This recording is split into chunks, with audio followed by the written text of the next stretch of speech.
Even in a normal heart, the inherent automaticity of cardiac cells occasionally results in tissue outside the SA node discharging and depolarizing the organ.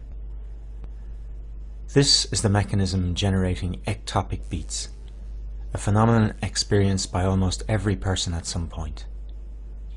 In the vast majority of cases, this is of no clinical significance whatsoever. However, as you will see, in some individuals, ectopics play a key role in triggering life-threatening arrhythmias. Also, principles learned from the analysis of ectopics can be applied to help with arrhythmia diagnosis. This is a normal heart, and it is in sinus rhythm. At this point, a region of the atrium has developed enhanced automaticity and has discharged a depolarizing current. Initially, it triggers atrial depolarization. The wave is transmitted by the AV node into the ventricular conducting system, triggering ventricular depolarization. This is a premature atrial ectopic, or as it is frequently referred to, a premature atrial contraction. On the ECG, the premature atrial contraction occurs earlier than the next predicted sinus beat. Also, and very importantly, you will appreciate that as the ectopic discharge originates in the atrium, it must be transmitted into the ventricles by the AV node, and consequently into the ventricular conducting system. Therefore, as the wave is transmitted at normal speed around the chambers by the conducting system, the QRS complex associated with an atrial ectopic is of normal duration. That is, less than 3 small squares in width. In fact, the depolarization wave from a focus situated anywhere above the physiological bifurcation of the bundle of His will enter both branches of the intraventricular conducting system. Consequently, the QRS complex associated with discharge from a focus situated anywhere in this region will be of normal duration. Now here's a different situation. In this case, the site of increased automaticity generating the ectopic beat is located in the ventricle. The key point to note here is that the current is transmitted, at least in part, outside the ventricular conducting system. Depolarization moves through myocardium 4 to 8 times more slowly than through conducting tissue. So the characteristic of a ventricular ectopic is that the QRS complex is prolonged in duration, resulting in a broad QRS complex greater than 3 small squares on the ECG readout. Note also that the pattern of spread of depolarization is highly abnormal, producing a complex of bizarre shape. As the sequence of depolarization is deranged, the pattern of repolarization is also abnormal, manifesting as a lack of concordance between the ectopic QRS complex and the associated T wave. Looking at both of these rhythm strips, you will notice that the atrial and ventricular ectopic are followed by a pause before the next sinus discharge. There are, however, important differences between the nature of this pause in the case of atrial and ventricular ectopics. Understanding these differences will help us when dealing with more complex situations in section 5.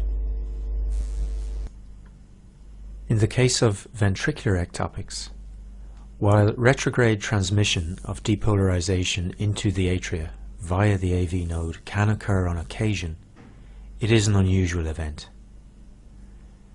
A ventricular ectopic, therefore, is not usually associated with retrograde depolarization of the structures of the atria, including the SA node. The SA node continues to discharge at its own inherent rate, oblivious to events below the AV node.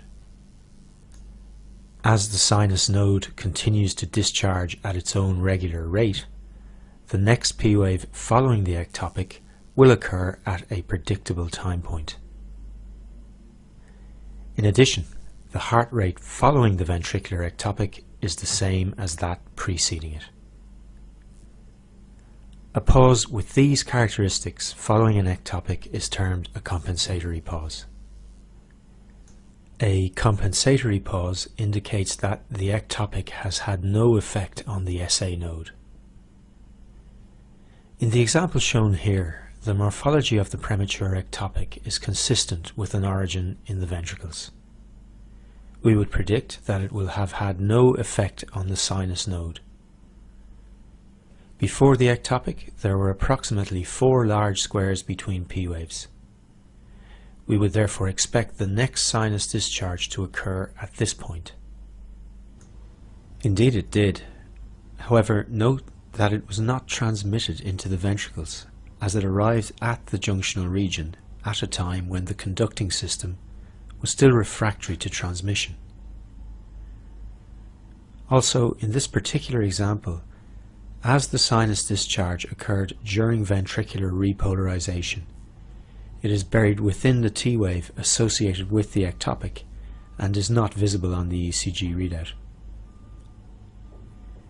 We would still predict that the next sinus discharge would occur at this point, a further 4 squares on. This is indeed the case. So the P wave following the ectopic occurs at a predictable point on the readout, which is a simple multiple of the preceding P wave interval. Also note that with 4 squares between all subsequent R waves, the heart rate is the same as that preceding the ectopic. As expected, this is a compensatory pause and supports the conclusion that this ectopic originated in the ventricles. In contrast to ventricular ectopics, discharge from an atrial ectopic will usually result in depolarization of the cells of the SA node, temporarily suppressing their discharge. The SA node recovers its function after a pause of variable duration. As the duration of recovery is variable, the timing of the next P wave is not predictable. The next sinus discharge does not occur at a simple multiple of the P to P wave interval preceding the ectopic. Premature depolarization of the SA node also has a broader effect on its function and may reset its inherent rate of spontaneous depolarization, leading to a different heart rate, either faster or slower, following the ectopic. A pause with these characteristics is termed a non-compensatory pause. Before we summarize the material contained in this video, there are a number of other features of the atrial ectopic worth noting at this point. Firstly, in this particular example, the ectopic discharge has originated low in the atrial cavity, and the bulk of atrial depolarization is spreading upwards. The ectopic P wave is therefore negative in the inferior leads, illustrated here in the rhythm strip, lead 2, reflecting an abnormal P wave axis. You may also have noticed that compared to the normal sinus beat, the PR interval is shortened in the ectopic. This reflects the fact that in this particular case, atrial depolarization has arisen from a focus closer to the AV node than the sinoatrial node.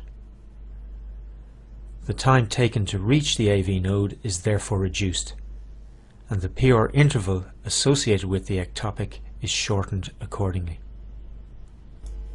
You will see shortly that precisely this type of analysis can help us determine the site of origin of arrhythmias.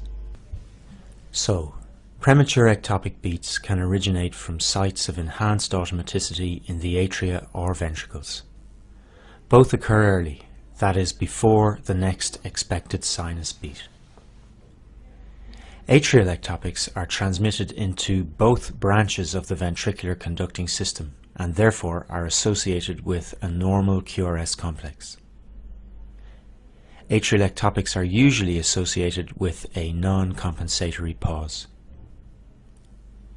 In contrast, ventricular ectopics are generated in the ventricular wall or a component of the conducting system, and must travel at least in part through the slower conducting ventricular muscle. Consequently, they are associated with broad QRS complexes, and deranged repolarization results in a non-concordant T-wave. In addition, ventricular ectopics are usually followed by a compensatory pause.